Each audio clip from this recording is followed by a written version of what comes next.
A'udzubillahi minasyaitonirrajim. Bismillahirrahmanirrahim. Assalamualaikum warahmatullahi wabarakatuh. Jadi pada video ini kami kami satu kumpulan akan bercerita ataupun akan membincangkan berkaitan Nabi Adam dan Hawa. Itu pertama sekali Nabi Adam AS merupakan manusia pertama yang dicipta oleh Allah dan telah dijadikan sebagai khalifah pertama di muka bumi ini, seperti yang telah dikisahkan dalam surah Al-Baqarah, di mana Allah telah menyebut, mafhumnya, sesungguhnya aku hendak menjadikan seorang khalifah di muka bumi. Mereka berkata, mengapa engkau hendak menjadikan khalifah di bumi itu orang yang akan membuat kerosakan padanya dan menumpahkan darah, padahal kami sentiasa bertasbih dengan memuji engkau dan mensucikan engkau. Lalu Tuhan berfirman, sesungguhnya aku mengetahui apa yang kamu tidak ketahui. Jadi dalam surah Al-Baqarah ni, dalam ayat ni kita dapat lihat malaikat bertanya kepada Allah. Jadi kenapa Allah nak cipta manusia yang di mana Allah tahu manusia itu akan merosakkan dan saling berbunuh-bunuhan di bumi ini. Lalu Allah menjawab, sesungguhnya aku mengetahui apa yang kamu tidak ketahui. Jadi kita terus kepada kisah penciptaan Hawa. Jadi Hawa merupakan isteri Nabi Adam AS, yang di mana dalam 1 hingga 3 kitab telah menyebut bahawa Hawa diciptakan Allah dari tulang rusuk kiri Adam. Seperti yang kita ketahui, Hawa dan Adam dan Hawa merupakan pasangan yang pertama dan mereka hidup bahagia. Sehinggalah pada satu ketika di mana mereka tidak dapat mengawal hawa nafsu mereka dan dihasut oleh syaitan, laknatullah, di mana mereka dihasut untuk memakan buah daripada pokok khuldi, di mana Allah telah mengatakan kepada Adam dan Hawa bahawa jangan makan pokok tersebut. Tetapi mereka terhasut ataupun terikut dan terpedaya dengan syaitan. Lalu mereka makan buah daripada pokok tersebut. Lalu Allah murka dan mencampakkan Adam dan Hawa turun ke bumi. Sekarang disambung balik. Kisah pasal Nabi Adam dan Hawa diturunkan ke bumi. Saat mereka diturunkan di bumi, Adam dan Hawa terpisah di dua tempat yang berbeza. Masa diorang berpisah, Adam ni rasa kehilangan, rasa sedih, tak ada pasangan dia. Setelah itu Adam pun berusaha, Adam dan Hawa berusaha mencari antara satu sama lain. Tempoh pencarian mereka berdua itu selama 40 hari. Selepas 40 hari itu baru mereka dapat bertemu di satu tempat dekat kawasan Arab ni, bernama dia tempat Jabal Rahmah. Setelah mereka berjumpa, mereka muncul macam rasa seperti bahagia, sedih, terharu dan kasih sayang. Kemudian di sinilah Allah menjadikan Adam sebagai seorang Nabi pertama di muka bumi. Serta Adam dan Hawa kemudian dikurniakan banyak keturunan. Hampir ke semua anak-anak Nabi Adam dan Hawa ini kembar. Itu kembar seorang lelaki dan seorang perempuan. Ketika untuk membesarkan anak-anak mereka ini, Nabi Adam telah mengajar anak dia untuk mengikuti perintah Allah dan mengingatkan bahawa melarang jangan sekali-sekali termakan dengan terdaya syaitan. Kerana syaitan ini merupakan musuh kepada manusia buat selama-lamanya.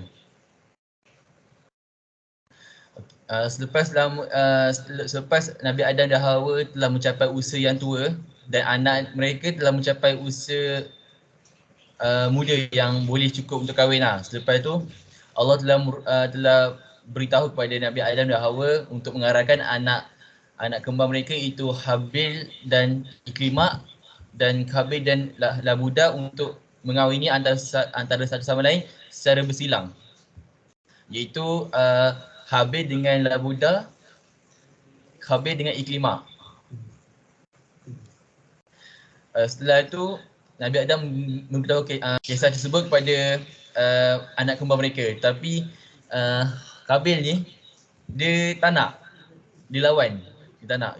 Dia kata dia tak nak kahwin dengan Iklimah. Sebab apa? Sebab dia rasa dia layak dengan Labuda. Punca dia macam ni sebab syaitan. Syaitan juga yang menghasut Qabil ni suruh untuk melawan. Setelah tu dia melawan dan tak nak kahwin dengan Iklimah.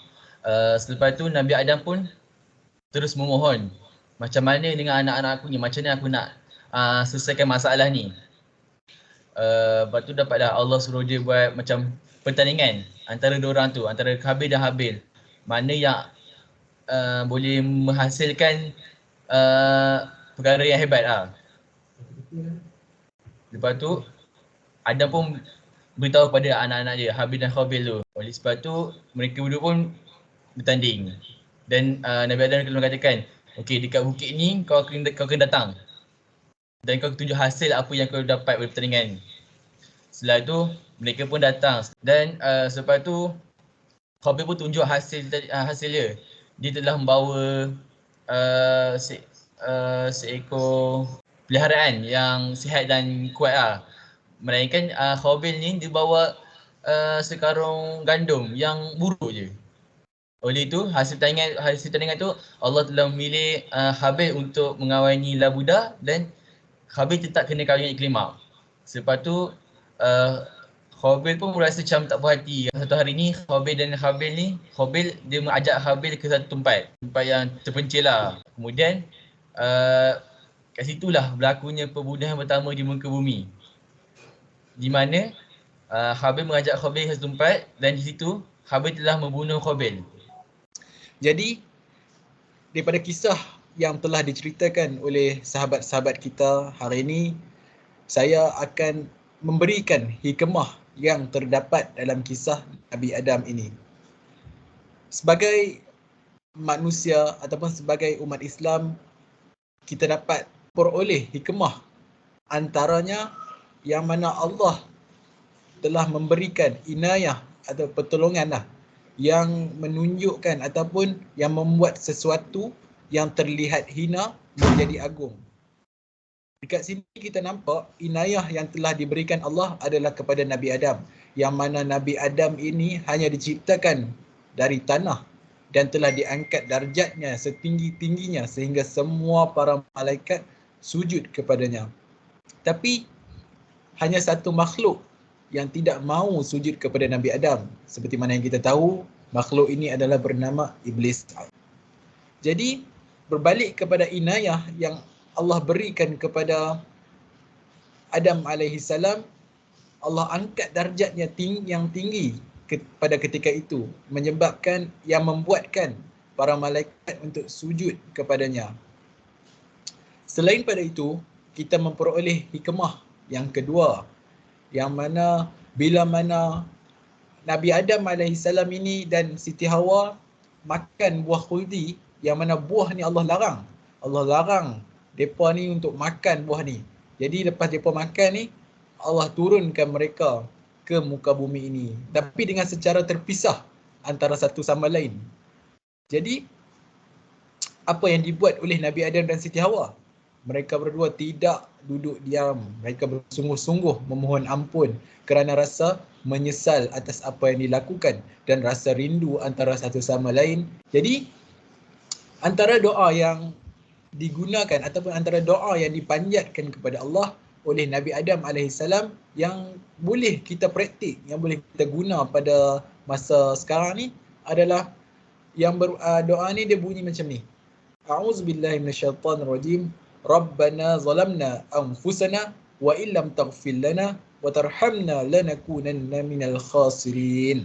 Ya Tuhan kami telah menganiaya diri kami sendiri, dan jika Engkau tidak mengampuni diri kami dan memberi rahmat kepada kami, nescaya pastilah kami termasuk orang-orang yang kerugian.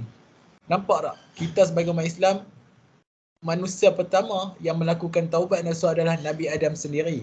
Jadi kita sebagai anak cucu dia, kita boleh ambil hikmah yang ada. Jadi kita sebagai hamba Allah, kita kena berusaha untuk memperoleh rahmat, memperoleh keampunan daripada Allah. Sesungguhnya pintu rahmat Allah itu besar, rahmat Allah itu luas. Jadi janganlah sesekali berputus asa daripada rahmat Allah. Jadi banyak sangat hikmah yang kita boleh ambil kat sini dan boleh menjadi, orang kata, kita punya panduan. Jadi mungkin itu saja daripada pembentangan kami untuk hari ini. Kami memohon maaf atas kesilapan. Yang buruk tu daripada dia sendiri, yang baik tu daripada Allah. Sekian, terima kasih. Assalamualaikum.